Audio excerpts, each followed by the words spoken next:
Cassie Lomas and I'm the makeup ambassador for Be.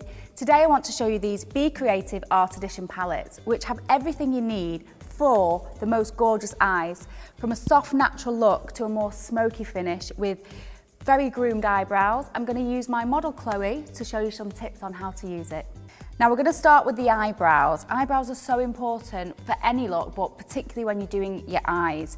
So this palette has two amazing shades and a wax. So I'm going to apply the wax on the eyebrows in this direction that the hair grows, where I'm going to be drawing the shadow.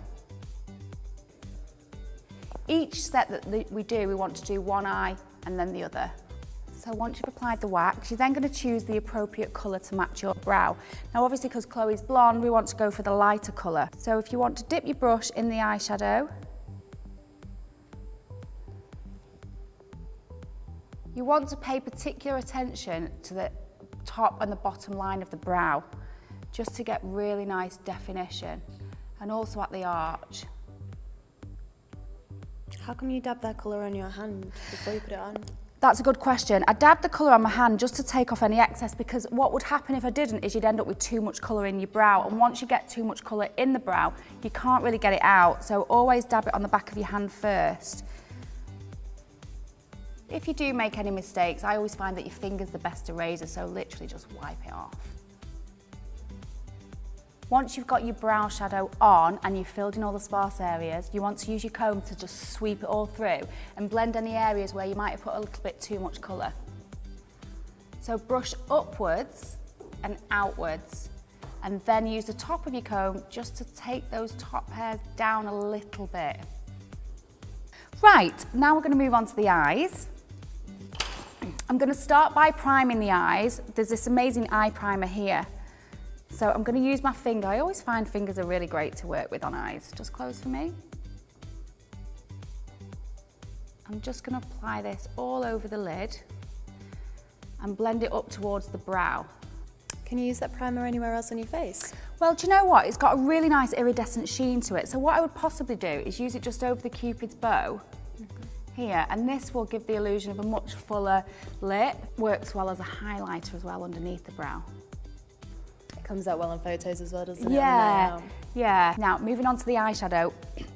I've got two golds and a really nice light cream colour. I always like to keep patting my applicator into the eyeshadow a few times to make sure that you really coat the brush. So I'm going to pat this onto the eye. Rather than brush it on, I'm actually patting it on. And this will help it stay on longer. And I'm applying this to the whole of the lower lid and up to the socket. And then the same on the other eye. I'm going to use the darkest shade just on the outside corner of the eye just to give it a bit more definition. Close for me. You want to use the socket as the guideline and take it almost like in a V shape into the lash line. Would you put any underneath the eye or just leave on top? Yeah, absolutely, you could put some underneath. In fact, I always like to do the underneath as well, because I find if you just do it on the top, it sometimes looks a bit unfinished. So look up for me. I'm not putting any more product on, I'm just using the brush with what's left on it.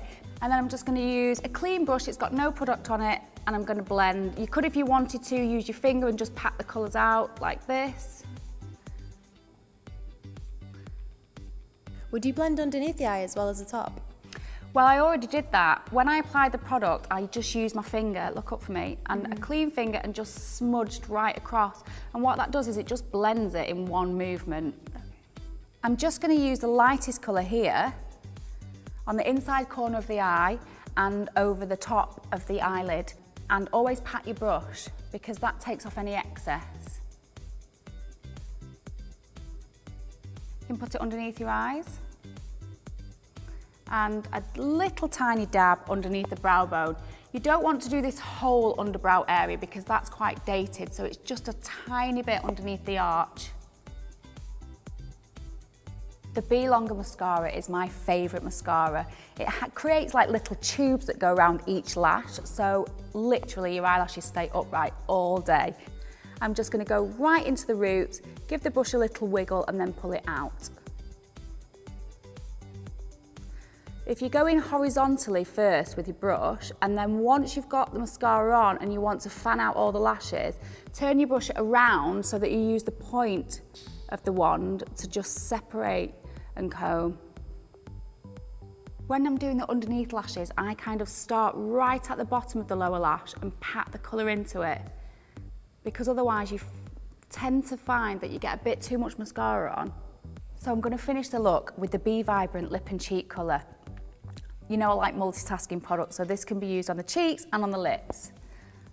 So I just like to draw a couple of lines and then use my finger to press the colour into the cheeks, right on the apples. Smile. So this is the area where we want to create the colour, and pat it through up towards the centre of the ear.